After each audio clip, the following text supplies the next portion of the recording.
speak on, and I'm gonna be quick. So first of all, the reason that all cops are bastards is because the prison industrial complex is in itself problematic. There is no scientific research to support that locking people in cages for prolonged amounts of time away from society, away from their support systems, creating a large gap in their employment history. They come out displaced, no money, no way to adjust to society, no health care, thrown back into the poverty that recreates the system because poverty is criminalized. Poverty is criminalized.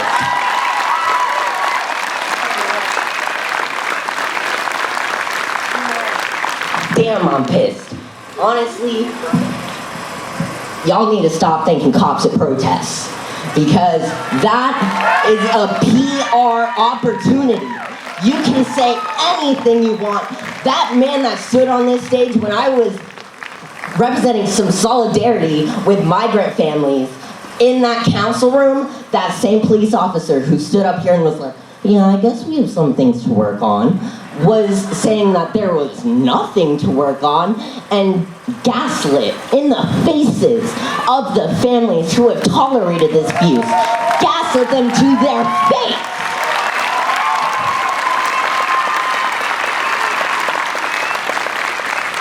It's not about individual people. We need to move on beyond the good, bad binary. All of the white people here are either very dedicated racists. You know, they're open with themselves about it. There's aversive racism, which is racism perpetuated by white people with good intentions. And ooh, when I think of Vermont, I think of that because Vermont has a heritage of eugenics. 1.5 of the population. 1.5. You don't think more black people would have migrated here if it was safe? If we hadn't have been abused in your schools and the jobs and every aspect, there's no equal health care? I grew up in poverty. I grew up DCF knocking on my door. And let me tell you something, I'm sure a lot of you assume that I grew up with a black family. No, I was adopted by a white woman, an aversive racist who for some reason thought that just because she cared a lot, she could teach me how to do my hair. She could help me navigate racism in school. She didn't have the answers. I'll tell you what she told me. She told me not to go out in the sun too long. So when we talk about privilege, we need to acknowledge that there's multiple facets of oppression. No cis black person speaks from my experience. Stop tokenizing us. I am a black queer. I do not speak for every experience here. I am a citizen. I have privilege. I am so fucking grateful. I'm not grateful for anything the cops did. Fuck them.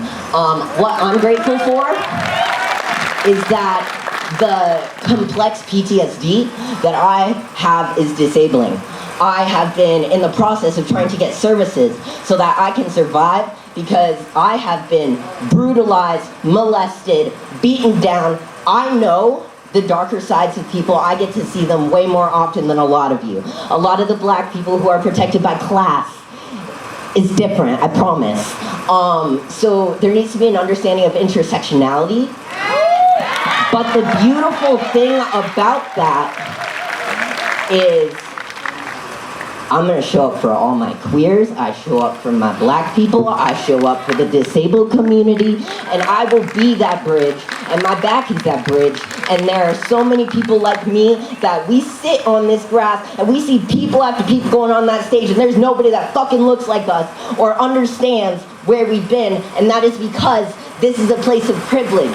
If I wanted to come up here last time, but I didn't make it. There was some white African-American lady, the whole last thing was wild. But when you don't lift the most marginalized voices in your community, you're messing up. You're messing up.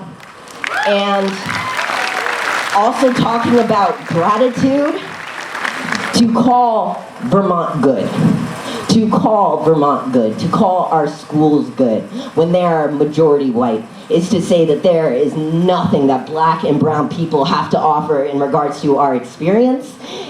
We should not be grateful for you letting us speak. You should be grateful because if you stand with us, we're looking for, I'm gonna speak for myself again, look at this.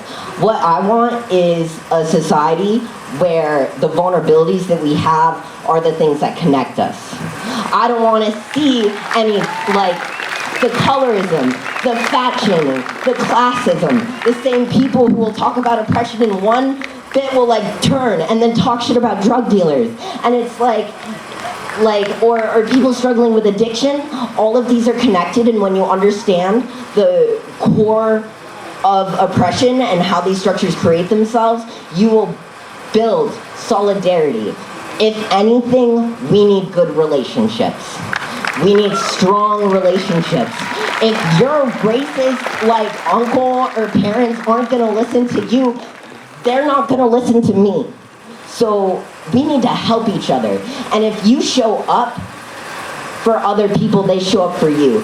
I was chronically homeless from 15 until this year, actually. And for the first time in my life, I have a core community that I don't feel safe calling the police. When there were situations where I was unsafe, I called my neighbors. They showed up quicker, and they didn't hurt me or anybody. They didn't hurt anybody, okay? So, we need more social workers. We need we gotta stop like waiting for other people to be making decisions for us, because we need collective political autonomy. And that's not going to happen until more marginalized voices are lifted. And if you're having trouble finding marginalized voices, they know you're not safe. There's a reason they are coming to you, and you need to work on that. You can't focus on trying to seem a certain way, because anybody can say anything, like that cop pretending that he cared about us, while reinforcing and overseeing that entire system, knowing that prisons, y'all know about bail, y'all know, like, municipalities, like, how is that, that's, and also y'all need to decolonize. So before I play my music is very vulnerable. It's very, it's connected to my mental illness and my experience of alienation growing up in a society that at times, like, it really seems like you want me to die. And the thing that brings me out of it is people. The same, like, when somebody shines that light on you and you feel accepted and you can create that space for other people, that's where the healing starts. And music is a great way to do that, so that's why I'm gonna play some songs for you.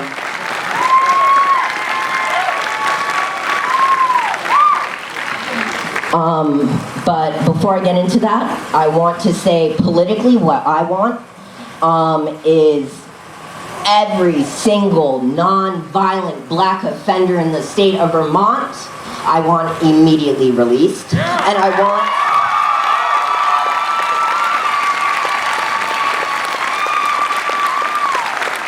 want every single violent offender retried by a jury of their peers as defined by the U.S. Constitution. Do not tell me that we've gotten that with less than 1.5 of the population. I want some reparations. It doesn't look like money. It's not a cash bailout. I'm talking. It's gonna be a process. It's gonna be a process. And you know what else? I want ICE out of here. I want pack up your bags and fuck off. For once, I want Vermont to be a sanctuary city. I want people to come here and be like, fuck, like I finally, like, someplace. There is somewhere. And if we can do that in Vermont, then that sets a precedence for the entire world. And honestly, just like so many of my, like, melanin-blessed brothers, sisters, and siblings also. If you are pro-black, you are pro-queer, you are pro-disabled, you are pro-everything, because that's what's in your community. So I want you to know, as a black queer, every time you misgender me, every time you say my brothers and sisters and you don't say sibling, I'm like, okay, I know that person isn't safe. And I'm constantly like alienated from different aspects of my own community because of those things. And my passion is for progressive education. And I think the answer to that is education. And before any of you want to call yourselves an activist, you need to learn about intersectionality, and I would also recommend looking into our like brothers, sisters, and siblings who have been successful in like look at the Pan-African transatlantic slave trade. We got people in Brazil. We've got a huge, rich history, and there are times when we won and they don't want us to know about that, okay? Just as a side project, I want all of you to look into the Republic of Haiti.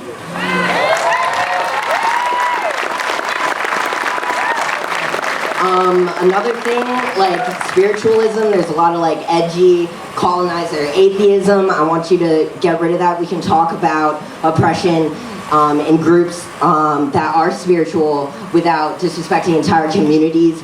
I myself practice voodoo, and that has been healing and connecting me to my ancestors and making me feel like I have a home somewhere. All right, so I'm gonna go into the songs,